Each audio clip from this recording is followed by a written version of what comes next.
Hey family, happy Thursday. Welcome to Sergeant Dorsey Speaks, live around 5 p.m. on Thursday, Pacific time, 8 p.m. around East Coast time. Okay, family, listen, I'm doing something very different tonight because remember the last time we got together, there were gremlins, and I was having a hard time with my live. So I have a whole situation going on over here. I wish I wish I could share it with you and let you see exactly what it is that's going on. So I'm on my cell phone and I need to know from you guys as you come into the room, those of you who are here first, and I know there's going to be a bit of a delay. As you come into the room, can you let me know, okay, it sounds weird. Huh, Tonda? It sounds weird? What does that mean? It sounds weird. Tell me what that means before I go on. Because I want to know. Tonda? I'm talking to you with my earbud and my little cheap situation here because I can't use my computer. Duh, because Facebook has done some kind of weird thing now and it wants me to stream and do a live key, and I am not that tech savvy, family, so I'm going to be struggling clearly for just a little bit. I'm waiting to hear from you, Tonda. I want to know what you mean by it sounds weird.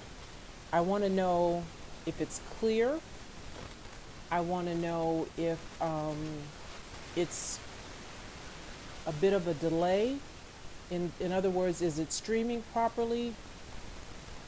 Let me know. Crackling and a lot of static. Crackling and a lot of static. Okay. I don't need to hear you, so let me.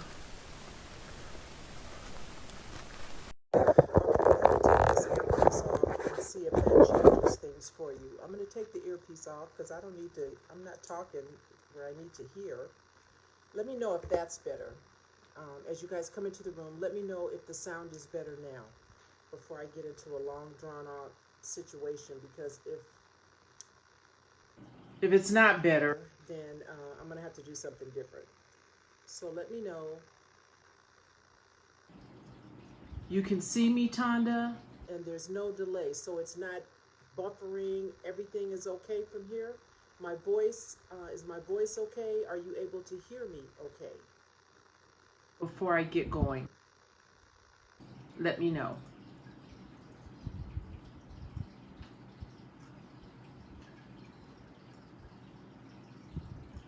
And then once you tell me we're all good,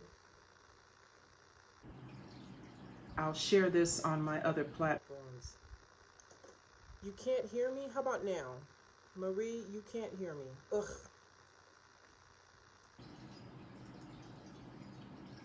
I have no idea. What the heck? Okay, Tonda, you said good. So everything is good. Volume is good. It's not dragging. You can hear me fine. Because I need to know. Before, I don't want to spend, you know how I can get. I don't want to spend 30, 40 minutes yammering only to find out when I put this up for the subbies that nobody could hear what the heck I was saying. So let me know. Sound is going in and out.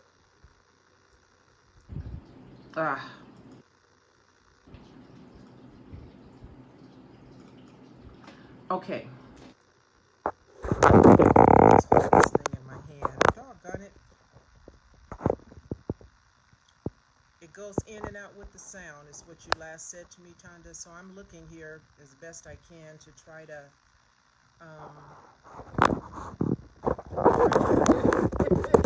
I have a whole situation. I'm gonna between now and next Thursday, I'm gonna definitely have to do something different. I'm MacGyvering over here, and I've got a little stand that I'm sitting my phone in that I've made out of styrofoam. This is just a mess, you guys. This is a mess, but this is, This is the best I can do right now until I can figure out how to go back live on my, sounds really low. Hey Camille, what's up, sis? Happy to see you here, Camille. Okay, so let me know if the sound is better now. Maybe I'm too far away and I need to get a little closer. Let me get a little closer. How about that? Is that better, family? I just need to be right up on you. Is that what I need to do? Let me know. Again, let me know. Sorry it's taken so long to get going, but I want to make sure you can hear me because I've got some really important stuff that I want to share with you tonight. And so let me know how everything looks and sounds before I go on and on. Sounds a little muffled. That's better now, but the volume is, ugh. Yeah, okay. My volume is fully up as well, so I'm not really sure. Come, come closer, huh? Oh, you guys, can you turn off and come back on? Is that what you want me to do, Tom? To turn off and come back on? Listen, hold on before I do that. I've already got about 15, what do I have? I got about 15 or so of you guys here, so I hate to do that. Let me try. Okay, Michael, you said it sounds good. It's good right there, James? Everything is good? I won't move. If you tell me everything is good, James, I won't move. I'll stay right here, and I'll just talk to you from here. Let me know. Let me know. Laura's, yeah, we're doing a mic check. Ooh wee. Okay, whatever I touched brought it up. I'm just yelling. I haven't touched anything. I'm just yelling right now. So forgive me for yelling, but I want to make sure that you can hear me. And so what I want to do is I want to say thank you to everybody who has really been engaging this week. There's been so much going on in the news with regards to Ahmaud Arbery, and now some of you probably know about Breonna Taylor, young woman who was an EMT who was shot and killed in her home, much kind of like a Tatiana Jefferson, right? That's going on. And then, of course, there's something else new that I want to talk to you about in Oklahoma. Listen, you guys better have a talk with your family because I'm having it with mine like I always do. My kids really get sick of me, but you got to have a plan B about what you do when these people, them, approach you because they think they have the pale privilege and they get to ask you questions about everything and anything that we do. Just being black right now is a problem. Being black is a problem. I don't care what it is that you're doing. If you're driving while black, if you're walking while black, if you're jogging while black, or if you are just being black in your home, it's a problem. It's a problem. And so we really need to make sure, parents, that we talk to our young people and make sure that they know what to do to comport themselves so that they are safe, whether it's a police officer or some crazy wackadoodle ass vigilante who thinks that it's their God-given right to confront and contest us. Have a conversation with your young people. So, having said that, there's been a lot of back and forth between some of my Facebook family as well as my subbies. And so, subbies, what's up? I appreciate you guys. We have really been chopping it up in the comments section on my YouTube channel, Sergeant Dorsey Speaks, as well as many of you have come to my email accounts. So for anybody who needs to know, I have a couple of different Gmail accounts, Sergeant Dorsey Speaks at Gmail and SGT Cheryl Dorsey at Gmail. You can find me at either one of those Gmail accounts, or you can just go to my website, sergeantdorseyspeaks.com or sgtCherylDorsey.com. And if you go to either of my websites, because they're all intermingled, they're all interconnected, contact me there, and it will forward it on to my personal Gmail account. So, having said that, Marie, you said you still can't hear me. You're pissed. You're going to watch later. Okay, sis, do what you need to do. I'm sorry about that. Um, yeah, don't know why you can't hear me, Marie, but everybody else is telling me that my volume is good, and so I don't know what's going on your end, but work it out, sis, for next time. So, one of my subbies reached out to me today with a personal issue and wanted some guidance, some counseling, some consultation, if you will.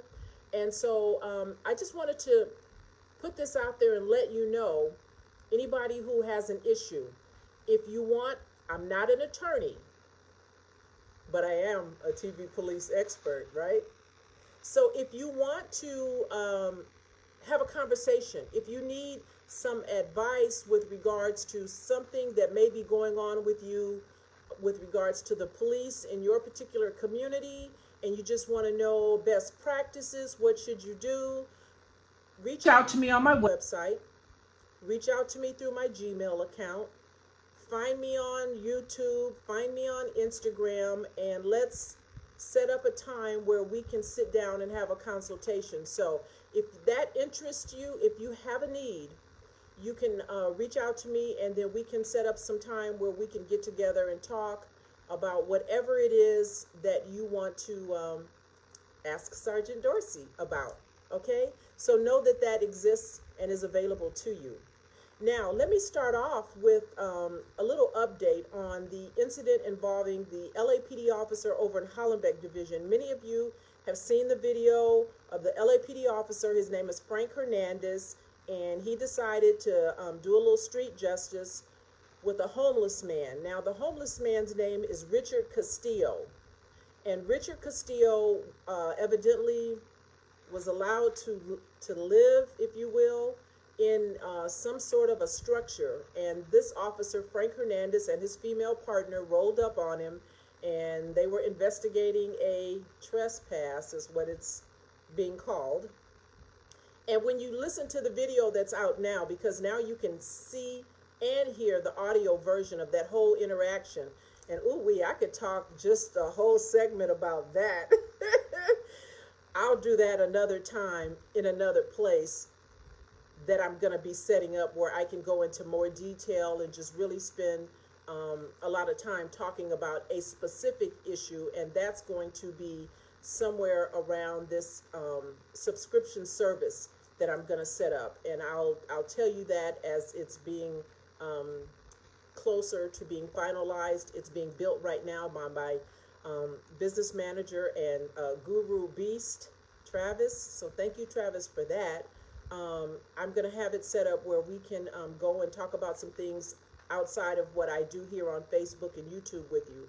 But just know that the video with the audio is out there for the LAPD officer, and now Robert Castillo, who is described as a homeless man, will very soon, I'm thinking, have a mansion and a yacht. Because family, I said all he needs to do is get a good-ass attorney.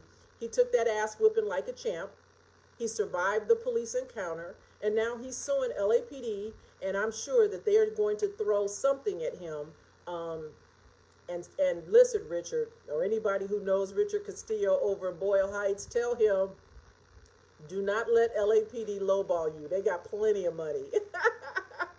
Hold on for enough that makes sense to you, sir.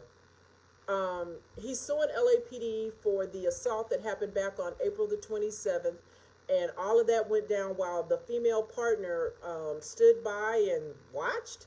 I mean, when you listen to the audio of that whole thing, I'm wondering, first of all, for my LEO family, particularly LAPD, y'all already know that heifer's going to have a hard way to go when it comes to finding a partner who's going to want to work in the field with her. Because you guys know what's up, I'm sure. And maybe that's why, if you look at the video, you'll see the officer Hernandez. Before he puts hands on the homeless man, Richard Castillo, before he even does that, he gets on his radio and he asks for backup. Now, I was talking to another colleague of mine about that whole situation, and we were thinking Frank Hernandez understood that he had no confidence in this female. He probably had gone to the watch commander the day before and said, Sarge, you putting me with this heifer again? Really? Somebody's got to work with her. So Frank took one for the team that day, and he knew that although she was physically there, he was basically an L car.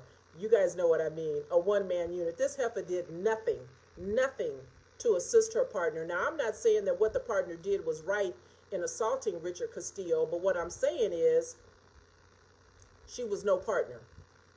And I'm sure that if she didn't have a hard time getting folks to work with her before, she's going to have a hard time getting folks who want to partner up with her going forward, because she's talking like she's just there watching, like she's not really a part of this whole thing. And she had a taser in her hand. At one point, you can hear Officer Hernandez telling her, tase him, tase him.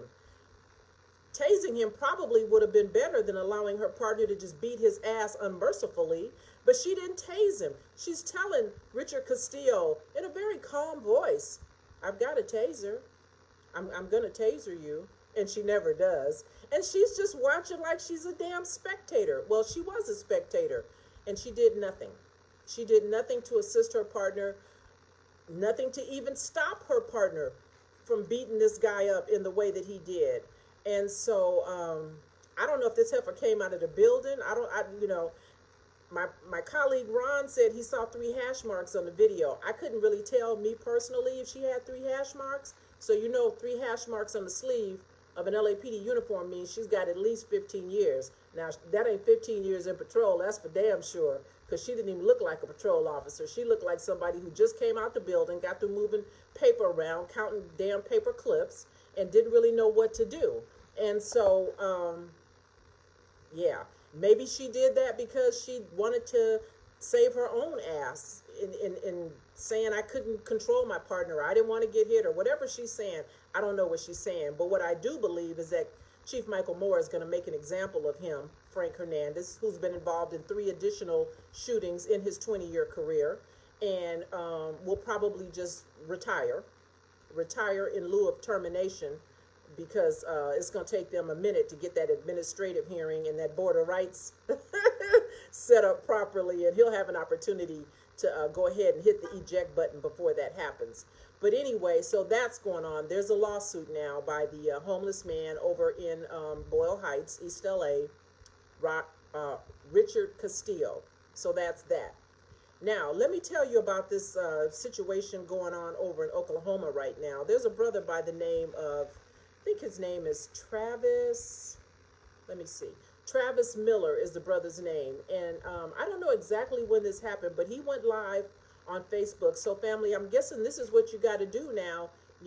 It's not going to keep you from being killed, but hopefully, at least there'll be a lot of eyes on whatever's going on. It's just go live on Facebook whenever you encounter a jackass like this guy I'm about to tell you about, Mr. David Stewart over in Oklahoma, or the police.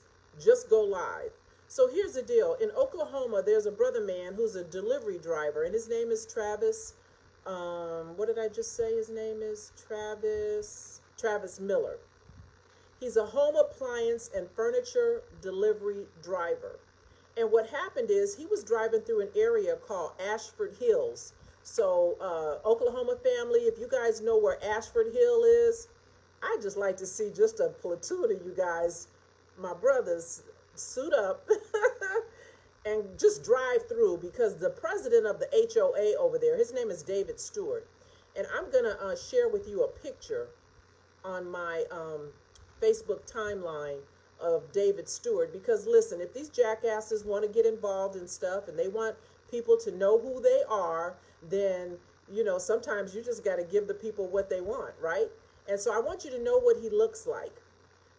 He's the president of the HOA. And so evidently what happened is that brother man was trying to make a delivery, and he had got in this area, and it sounds like it might be kind of exclusive neighborhood, because on the video, you can see the HOA president telling Mr. Miller that he wanted to know, demanding to know who it was who gave him the damn key to the gate. He wanted to know, how did he have a key to the gate to get in there in the first place? And let me see if I can share this picture with you. How did he get in there? Ugh. Oh, you know what? On Facebook Live, I can't share pictures, but I can certainly go and share the link. So hold on.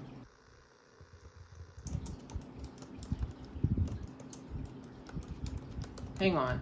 So the HOA president said that he wanted to know who gave this guy, this black man, who gave him the code and let him in, because he wasn't supposed to be in that damn community. And so the white guy, blocked brother man's car. He blocked brother man's car for over an hour and didn't allow this guy to leave because why? Well, he just decided that he should not have been there. And he didn't believe that he was there to conduct business, and the delivery driver, refused to tell him who he was there to see because he didn't want to give out, the person's information. The guy wasn't entitled to it. And so this shit went on for an hour. And in the midst of this hour, and this guy, David Stewart, who you can see now on the link that I've shared with you, another white man who lives in the neighborhood came through, and the both of them detained this man, blocked him in with their vehicles for an hour. They said they were going to call the police, but the police never showed up. So Travis Miller got on his phone. He called the police. The police never showed up because he said his fear was he didn't want to leave and have somebody accuse him of trying to flee the scene. He's not fleeing the scene. This man is at work, a delivery truck driver, dropping off a home appliance for someone, and these jackasses, had to catch myself, blocked him in and wouldn't allow him to leave. And so listen, it's not kidnapping because, okay, so you know what, you guys, we're going to almost have to have a damn penal code class so I can tell you the elements of certain crimes so you know what's up when you get stopped by these jackasses who aren't the police.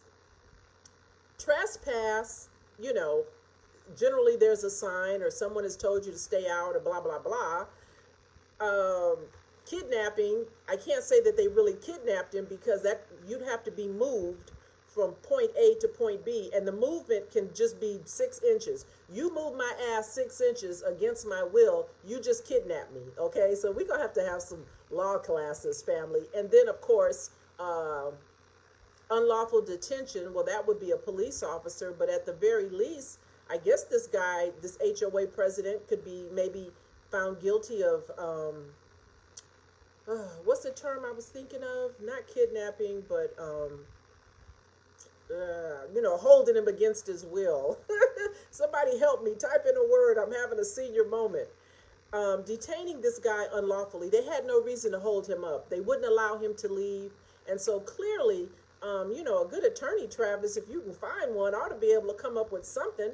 And, I guess, much like I say with the police departments, now I don't know that Travis has deep pockets. Herbie, you said 207 PC. What is 207 PC, sir, please?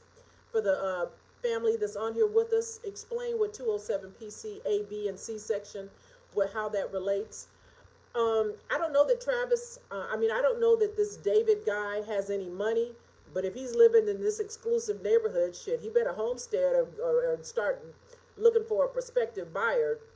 If he don't have money now, he might get some one day, and whenever he gets some, Travis Miller needs to be right there with his wallet. Oh, false imprisonment. Thank you, Herbie. Travis Miller ought to be right there with his wallet open, just reaching into David's pockets and putting that money in his wallet, because that's bullshit. And these folks have lost their goddamn mind. And so I don't know what it's going to take. Well, I kind of know, but I can't say it here.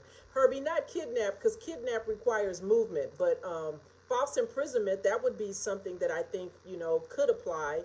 So anyway, sue the bejesus out of this David Stewart, the HOA president in Ashford Hills. He's got a lot of damn nerve blocking him in. They tend to seem to know who to do that bullshit with. All they need to do is just get the wrong damn one time. And I promise you, this shit will stop. Word will get out to Peppermint Patty and Permit Patty and fucking Barbecue Betty and every other one of these jackasses who wants to somehow infringe upon our rights to just be. They need to run up on the wrong damn one. And then this shit will stop. So that's what's going on right now in Oklahoma. And I just wanted to touch on it because I didn't know if you guys had seen it, but that's what's going on. And so somebody ought to holler at the president over there in the HOA. Go see what the fuck his problem is with folks coming up in that neighborhood and who made him the damn police. HOA president is not the police. He needs to know. He needs to know. Fred, you said unlawful detention is another term for the 207 of the Penal Code. All of that, you know, I would think, you know, could be reasonably used against someone who holds you an hour. This man is at work, family. He's at work. And they held him up for an entire fucking hour. He could not move his vehicle until they decided that they would move their car. You know what? When I think about this, and I'm getting hot all over again just talking to you about it. When I think about this, I probably would have gone to jail that day, because I promise you, I think what I would have done is I would have turned my motherfucking delivery truck into, it would have been demolition derby over there. I would have been tearing his shit up. I'd have been backing up, pulling up, backing up, pulling up until his car looked like a fucking accordion. That's what I think I would have done. I'm just saying. It makes me mad. It makes me mad. We've had a young man lose his life because of a vigilante. We've had another man not be able to conduct himself in the course and scope of his business, delivery driver, dropping off home appliances, because of a vigilante. And listen, I don't know. I don't know. That's all I'm gonna say. I don't know. Okay. Now let me move on over to Ahmaud Arbery's story, and let me just say this, because it looks like there's going to be dueling law firms over there. I read an article that there's some big law firm in Macon County, Georgia, that's representing the hillbillies, alleged hillbillies, the McMichaels, who are under protective custody. So what? Who cares? Are we supposed to be bothered by the fact that they're in protective custody? I'm not. Put that ass in Gen Pop. He's Billy Badass. Put that ass in Gen Pop. He likes to run up on folks. Put that ass in Gen Pop. Please and thank you. So they've got a big law firm that's representing them. And then the Ahmaud Arbery family is being represented by, listen, again, I don't know who's got money. I don't know where the deep pockets are, because this guy was a civilian doing all this stuff. But there are a plethora of attorneys that are representing the Arbery family. You know, the usual suspects, Ben Crump and Lee Merritt, have reared their head. And I think the way that it works, don't quote me, but I think this is how it works, because they're not licensed in that state. They have to line themselves up with attorneys who are. And so they have aligned themselves with a law firm called the Stewart Trial Attorneys.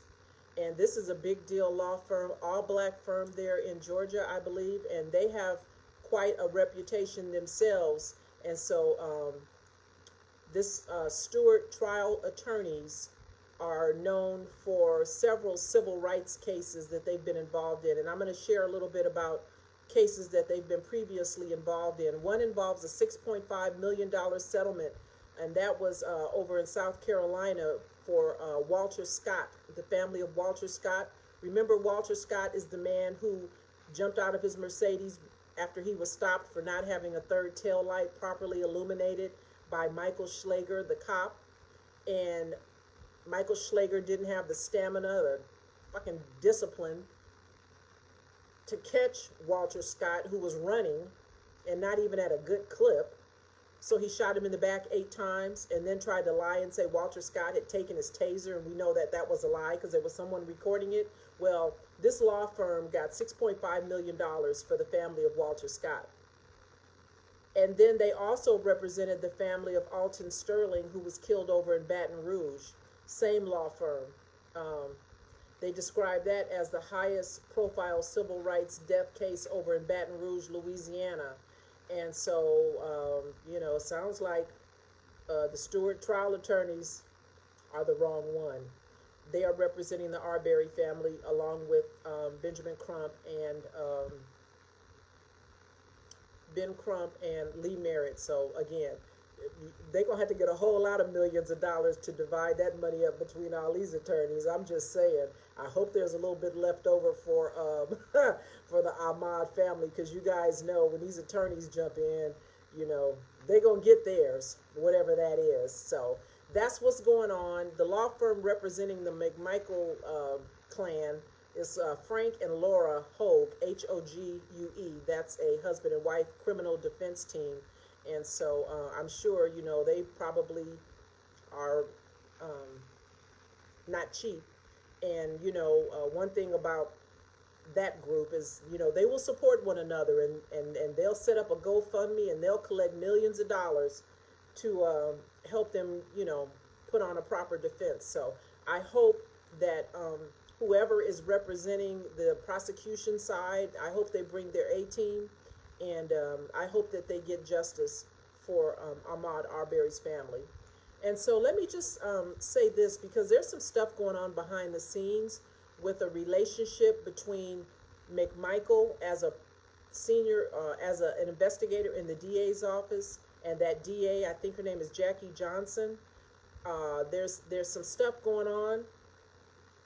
There's some information that I find concerning about his Greg McMichael's status during his time there as an investigator, as well as the many different police departments that he worked on before he became an investigator in the DA's office. So his work, his personnel history is sketchy. I'm gonna create a video and just really get into detail about that as well, and I'll tell you where you can go and find that for those of you who have a keen interest in what it is that I have to say and think about this kind of stuff. So I'll talk more about that again when I get it all set up, where you can go and just get involved in those discussions. Also, because they are trying to dirty up Ahmaud Arbery with this whole, he was in the building under construction on more than one occasion. What I want you to know is that the family, the person who owns that home under construction, lives about 2 hours away. And I think he must have a ring or some kind of a security system that alerts him whenever there's activity inside the construction site. And so it's not unreasonable to know that he would have a neighbor, friend of his, who he could just call because he's 2 hours away and say, hey, something's going on at the house. Could you just go down and take a look? And that's kind of what was going on. And so that's why folks know that Ahmaud had allegedly been in this home under construction on more than one occasion. Again, not a big deal. The house is under construction, and if he wanted to see what has happened in the last 2 weeks and he stopped by on his way jogging, not a big deal. It's also being talked about that the home was some distance away from where Ahmaud Arbery lives, as if you go jogging, you only jog, 100 yards? Some of y'all runners, you know, you might jog 10, 12 miles, depending on what your situation is and what your abilities are. So none of that has anything to do with anything, but all subterfuge, all stuff that they're talking about to try to dirty this young man up. And so I just refuse to sit still and allow them to dirty him up and not speak on it. And not speak on it, because there's somebody who deserves to be dirtied up, and that's Gregory McMichael and his son Travis McMichael, as well as William Roddy Bryan. Yeah, they need to be dirtied up. And there's plenty of stuff out there that would give you pause if you knew. And so I'll talk about that at a later time. But I did want to share that with you. Let me say this, because some of you on Facebook already know, I shared a little snapshot from last night, because I was on Court TV last night with Vinnie Politan, and we were talking about some things that are going on around the nation. And I already knew, you know, when I said what I said, I knew I was going to push some buttons for the trolls and the Twittermites, and I knew that they were going to come for me. And so I just want you trolls and Twittermites to know that I appreciate you. I appreciate your input. I appreciate your dedication and commitment to trying to deter me from speaking my truth. None of that will happen. You need to know. You need to know. And so last night, one of the things that we talked about were, and I'll share the video with you as soon as I get it from the producer, but one of the things that we talked about was a group of older white folks up in, I think it was Bakersfield, who went to some place called the Waffle Shop. And, you know, we're under orders to maintain safe distancing. And, you know, this group was having none of that. And the police wound up showing up. And the long and the short of it is nothing happened. Much like what we see going on in New York, the disparity in terms of the way the NYPD treats black folks who are allegedly violating social distancing norms, requirements, requests, whatever you want to call it, versus white folks. We see white folks on the NYPD passing out damn bottles of fucking Gatorade and face masks and gloves and shields to white folks. But then when they stop somebody who looks like me and some of you, well, the next thing you know, we're on the ass end of a 148 interfering arrest, obstruction of justice arrest, right? Like the brother who got beat up, who was watching something that was going on in New York, and you saw that little egg with legs. The officer beat the brother up and then charge him with assault. So we know that this stuff goes on. And so that's what I said. I said, if the white folks at the waffle shop look like me, when the police showed up, they'd have gone to jail. And they'd have gone to jail through the hospital ward. That's what would have happened. They'd have been booked on the 13th floor. For my LAPD family, you know what that means. That means, you know, you just got your ass handed to you and we got to take you to the doctor and get you wrapped up, right? Get that Newton turban for you before we take you to jail. That's what would have happened if the folks at the waffle shop in Bakersfield looked like me, but they didn't look like me. And so, you know, one of the guys, I ain't never seen no shit like this, y'all. One of the guys, the officer handcuffed him and his wife put her arm in his arm, and she's walking arm in arm with him in handcuffs to the police car. She wouldn't let her husband's arm go because she said, that's my husband, and he's a 4-time Vietnam vet, and he's a cancer survivor, and he's got diabetes and fucking gout and whatever else was wrong with him. My thing was, and I said this last night, well, shit, he knew all that when he decided to go to the Waffle House and stand arm's distance from another one of them. I almost said it. He knew all of that, right? When he bought his old ass out the house and decided he wanted to defy laws and not obey the orders, the lawful orders of a police officer, because isn't that what white folks always get worked up about when they see somebody who look like me? The first thing they say is, he should have complied. He should have just did what the officer said. But then these folks, you know, not only are they not complying, family, they were cussing. And he did a good job. The little officer, he was young on the job. You could tell, you know, from his stature, demeanor, and voice, you know, he didn't want no trouble. He wasn't there for that kind of work. But if it had been you or I, they would have said, well, how come they didn't just complain? Why didn't they just leave? These folks were cussing the officer out. They were calling him names. They were profane. They were offensive. They were just downright nasty. Just nasty. Why? Because, well, they got that pale privilege, and they can. So I said that last night. And then you saw the jackass came on my Facebook page, on my public page, and accused me of being a racist. Something I can't be. But nonetheless, he accused me of being a racist, said I'm part of the problem. I need to be part of the solution. Sir, I am part of the solution because I'm telling the rest of the folks what to do when your punk ass shows up and tries to pretend like you're the police or you have some authority over us. I am being part of the solution, sir. And he didn't like it. And so I'm going to continue to do that. I'm going to continue to do that. And then I talked about, you know, some young men who are being accused by Sheriff Villanueva of trying to infect themselves with COVID-19 over in the jail system. There's video going around, and so Vinny wanted to know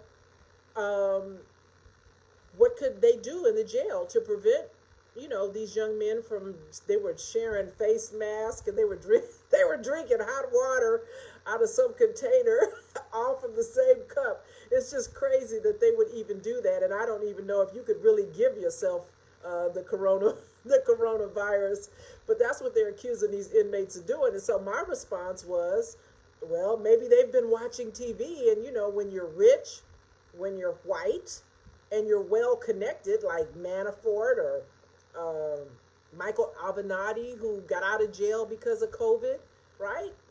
Michael Cohen couldn't get out because he's not well connected. He tried. They teased him and tempted him like they might let him out, but I understand he's still in jail. But when you don't look like me, that ass can get out if you've got COVID 19.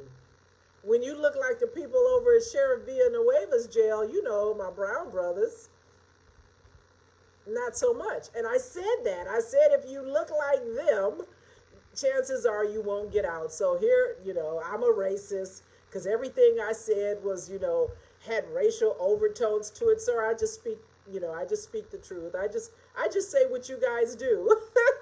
And we don't have to like what you do, sir.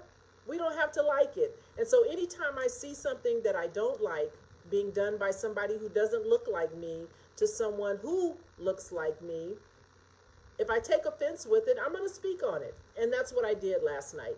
And so, that's why this guy is all butthurt and got his panties in a bunch. And so that's what I was sharing with you guys today. And I just shared it with you because every now and again, I let you know that social media and these internet gangsters, they are just busy. When I started talking about, police abuse and miscarriages of justice in 2013, when I started, I didn't know that any of this stuff went on. I didn't know people sat, not all people, just the ones that don't have a life, sit at home scratching their ass and watch TV and see somebody who looks like me say something on TV that they don't like, and then they go find you.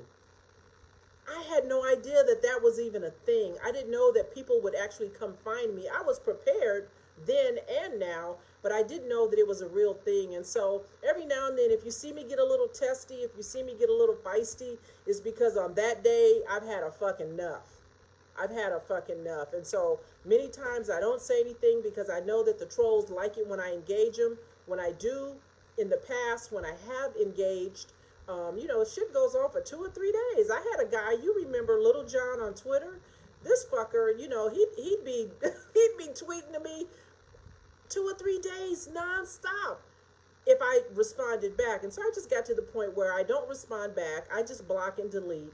That's what I did with this jackass who came to my Facebook public page. I just deleted him, and I deleted him before I even had a chance to see what his name was and remember it, or go take a look at his Facebook account, because I just figured if he's on Facebook, it may not even be really who he is. So I really didn't have a vested interest in spending a whole lot of time trying to find out who he is, what he thinks, because I don't give a shit about what he thinks. Clearly, he's more concerned about what I think. And so to that I say, sir, watch me work.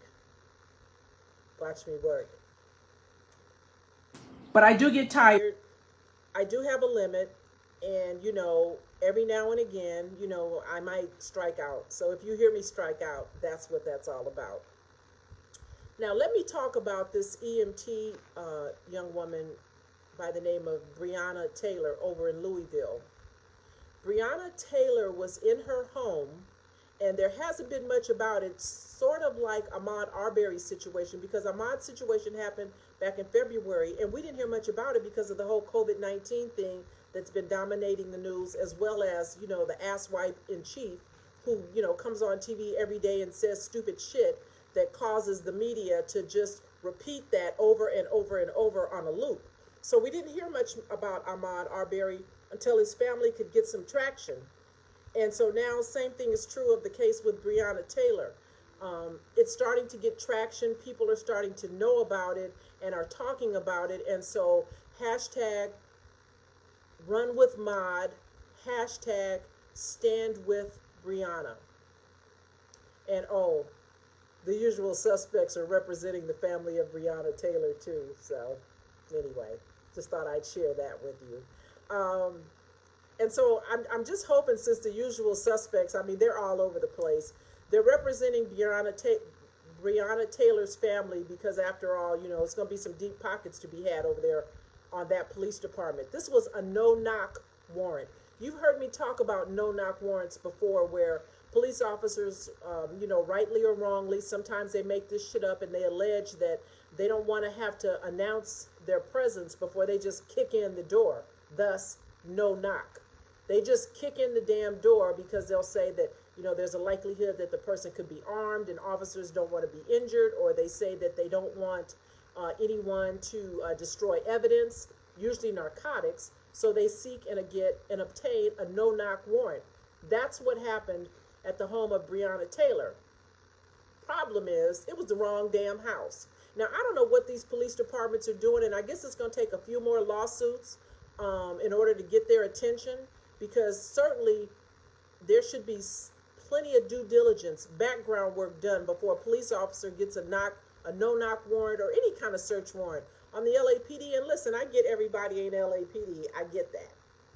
But on the LAPD, and I participated in a lot of search warrants when I was working the gang unit, the real gang unit, Operation South Bureau Crash, where, you do due diligence and you know who the fuck you dealing with and you know where they really live before you go fucking tearing up somebody's front door, breaking windows, going in looking for somebody. You better know who lives there. And so you don't get to just fucking come guns a-blazing in a door and don't know, oh shit, my bad, I got it, wrong house, I'll get it right next time, and think that shit's okay. That's what they did at the home of Breonna Taylor. 1 o'clock in the morning, she's in the bed asleep with her boyfriend, whose name is Kenneth Walker. Kenneth Walker did what any man should do, would do, a black man would do for his queen, which was get his gun, right? Because we got rights, don't we? Second Amendment, folks, where you at? He grabbed his gun to protect his girl, and he went to the door. They're kicking in the door. They didn't announce themselves. They're in plain clothes. It's 1 o'clock in the morning. And so Kenneth Walker fired. The officers returned fire 20 times. I don't know how Kenneth didn't get hit. Thankfully, he didn't, because we'd have 2 dead folks and they'd be telling a whole completely different story. But Breonna Taylor was shot and killed. Now, the way Ben Crump describes it on television, and I don't know this to be true, but what he said is that the young man, Kenneth, called Breonna's mom and told her, something happened, Breonna got shot. She shows up to her home, her daughter's home, and the police tell her, go to the hospital. So now she goes to the hospital. She's at the hospital, and she's trying to figure out and find out, locate her daughter, to no avail. Her daughter was still inside the residence, dead. Police knew that shit. The man that they were looking for at the home didn't even live there. Doesn't live there. They don't know him. He actually was already in custody, allegedly, according to what Ben Crump said, at the police station when they kicked in the door at 1 o'clock. So if the man that they were pursuing via this warrant was already in custody, why the fuck are they kicking in the door at this house at 1 o'clock? It makes no sense. But that's what they did. That's their story. They're sticking to it. And so now, guess what? Louisville, this is how they get down. They've arrested the young man, Kenneth Walker, her boyfriend. They've arrested him for attempted murder. Attempted murder. He's licensed to carry, by the way. Not that he needs to be, because he's in the house. And so I don't know if they have a thing called the Castle Doctrine in Louisville, but that's the term we heard over at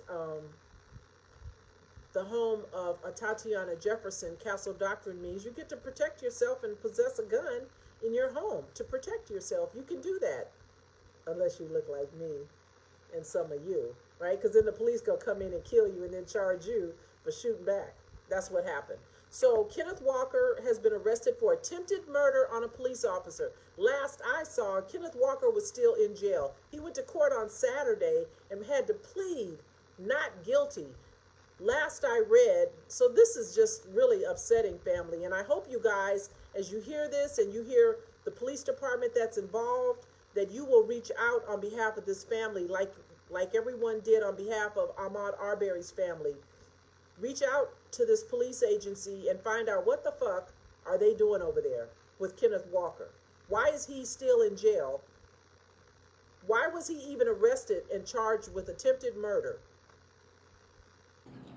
The police chief over there is named Steve Conrad. And according to the last article that I read, it said that they were still, they being the Louisville Metro Police Department, trying to figure out whether or not the woman was armed, the woman being Breonna. She was a fucking sleep.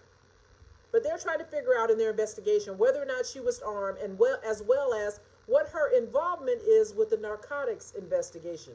They're still trying to figure that out. So while they sit around with their fingers up their ass trying to figure out something that should be easily able to prove or disprove, should have been known before they busted in her door at 1 o'clock in the morning. They should have known what her involvement was in the narcotics investigation before they kicked in her door at 1 o'clock in the morning and fired 20 rounds into her home.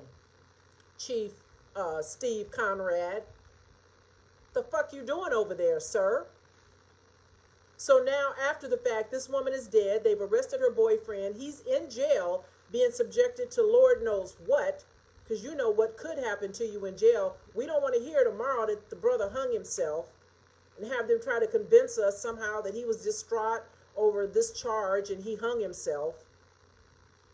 But he's still in jail, family. And so as you hear me, it's my hope and prayer that you will get involved and get engaged on behalf of this family, the family of Breonna Taylor and Kenneth Walker, because I don't know what the usual suspects are doing with Kenneth Walker. If anything, I don't know. So let me,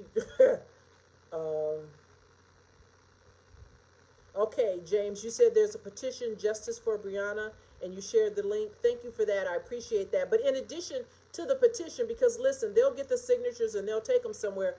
You guys need to be burning down the phone lines. Email, get on Twitter, Louisville Metro Police Department. I promise you they have a Twitter account. I promise you, you need to blow up their emails.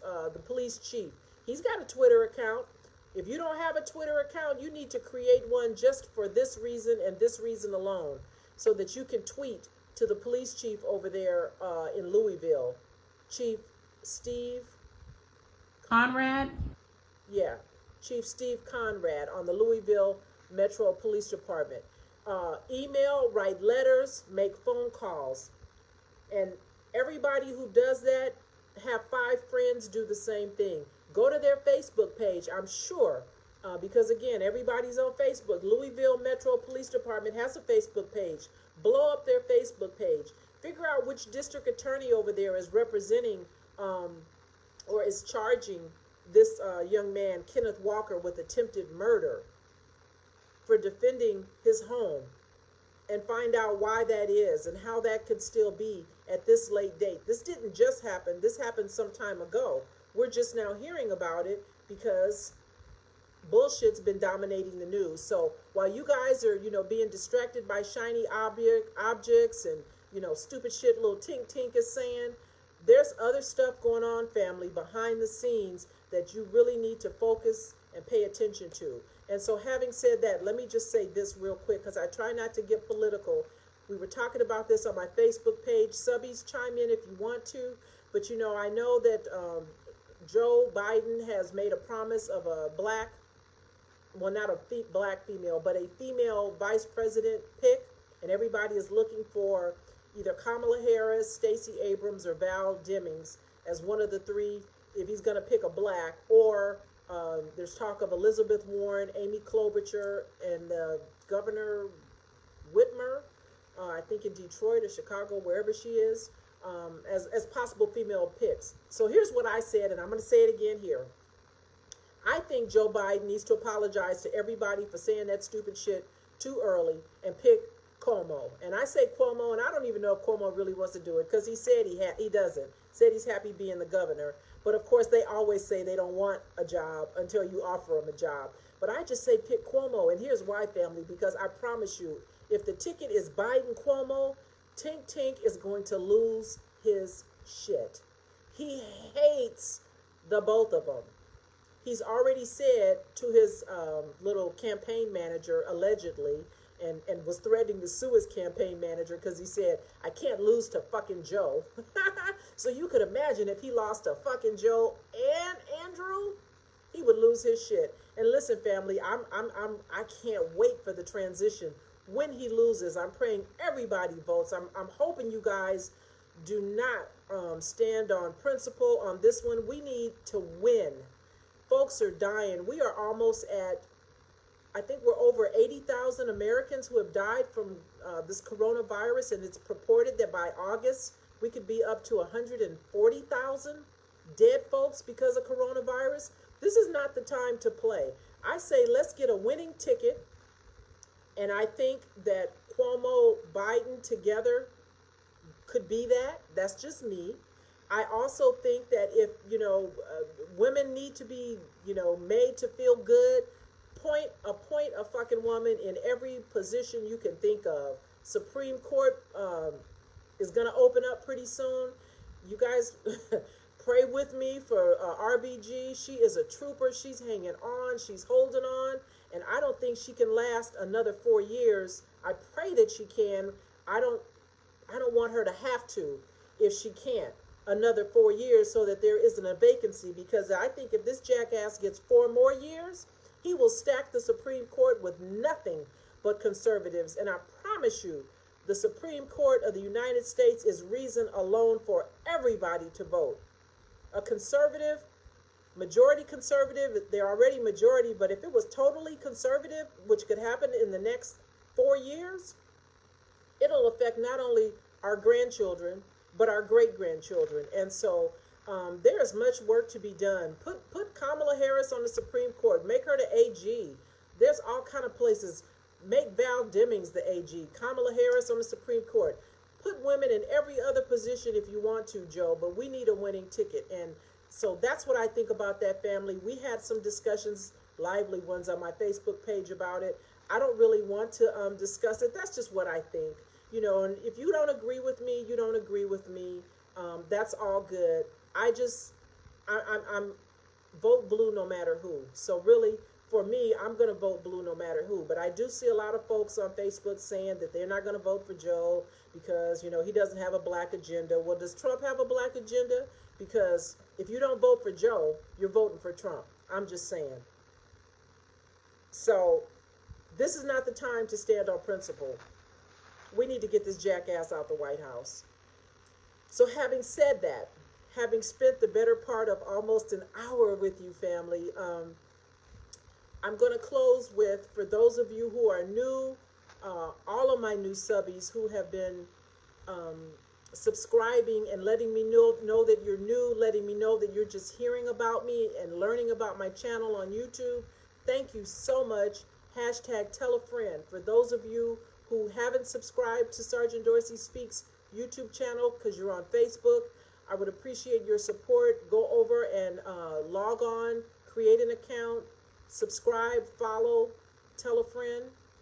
For those of you who may not do Instagram, if you could just create an account and follow me, subscribe there as well, because listen, in order for me to be heard in all of the places that I want to be heard, and I'm sharing this on all of my platforms, Instagram, YouTube, and Facebook, as well as talking about some of these same issues on my podcast, Sergeant Dorsey Speaks, which you can subscribe to wherever it is you listen to your podcast.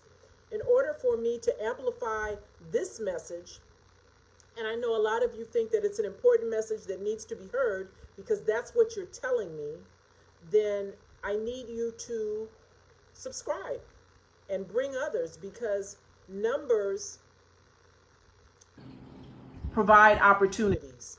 We're in this digital social media world where folks want to know how many people follow you, how many people are subscribing, how many people are following you on Twitter, all of that. And so I didn't come into this for followers. My position was in the beginning, and it still is to some extent, I'm not trying to get followers per se for the sake of likes and clicks. That's not my thing. I really do what I do and I say what I say because I want to help you survive a police encounter. I want to help save lives. I want to help you survive. I want to help you go home at the end of a police detention. That's my goal. That's why I say what I say. And I don't do it for you to like me. And that's why I have no fucks to give for the people who are bothered by what I say. I'm just telling you what I think might be helpful, what I think might keep you out of harm's way. And so that's my goal, that's my mission, and in so doing, I happen to write a book, my autobiography, Black and Blue, The Creation of a Social Advocate, which also deals with some of these same issues, but more importantly, talks about what I went through on the Los Angeles Police Department during my 20 years. I talk about real life situations, some of them funny, some of them fucked up, all of them real, all of them real. And so for anyone who might be interested in law enforcement or might have a family member who's interested in law enforcement, you might want to send them over to my web page, sgtdorseyspeaks.com, sergeantcheryldorsey.com, and purchase my autobiography. You can support what it is that I do by purchasing my autobiography as well. And yeah, I just want you guys to know what it is that I went through. And I say this not to be discouraging. I say this because whether you're a police officer or if you're a nurse or if you work in a library, you're going to deal with folks who may not think you deserve to be there, who may not treat you fairly. You may find yourself discriminated in the workplace. And I just want you to know when it happens, what to do, so that when it happens, you don't lose your mind, so that you don't become another Christopher Dorner, which is, you know, what was going on when I wrote my book in 2013. And so you guys Google Christopher Dorner, for those of you who don't know the story. But that was what made me first write my first book, Black and Blue, The Creation of a Manifesto. You can't get Creation of a Manifesto. I took it off the shelf, if you will. So you can only get The Creation of a Social Advocate, which happens to include everything that was in The Creation of a Manifesto and more. So that's how I came to volume 2, Creation of a Social Advocate.